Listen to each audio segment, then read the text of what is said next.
It's the best from the north, south, east, and west. Next in sports, Brian has all the highlights in sports. Brian joins us now. We're talking about something a little different about martial arts tonight. It is a little different. I don't know if I could do this stuff. It takes a lot of discipline. It's tough. Oh, there's so many elements that make it effective, and one of them is something that maybe doesn't come to mind, and I'm talking about finesse, because when you think of finesse, the idea of a man breaking 6 pieces of wood with his bare foot may not come to mind. Okay.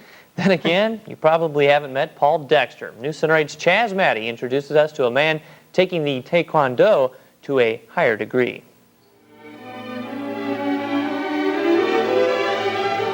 The movement is graceful, eloquent, and precise. It flows from an inner sense of peace, balance, and discipline, but it can reach a crescendo of power.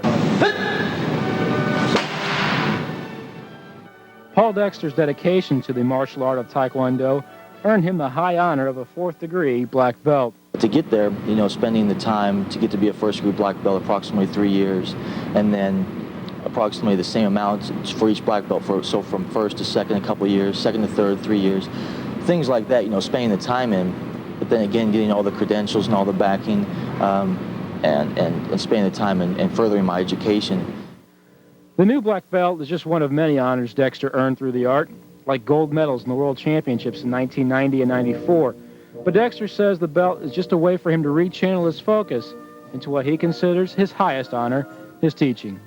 And if I can help at all, help somebody accomplish those physical goals, then those extra goals, the tennis or the mental part is going to be the highlight and the icing on the cake. So that's kind of what I wanted from it. Dexter's eyes glitter when he talks about passing on his knowledge to his students. After all, he learned Taekwondo from its founder. General Che passes on just an amazing amount of information. He goes over the physical part, but then it's the philosophy, it's the idea behind everything that he teaches, that he wants the students to know, because it has to be a self-betterment within yourself.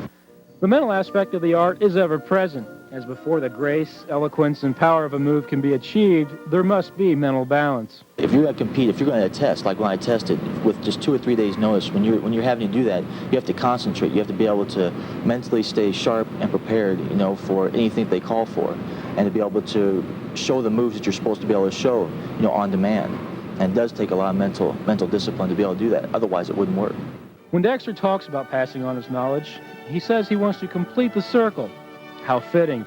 A circle is an object of balance, of equilibrium, that works to continue endlessly, just like Paul Dexter.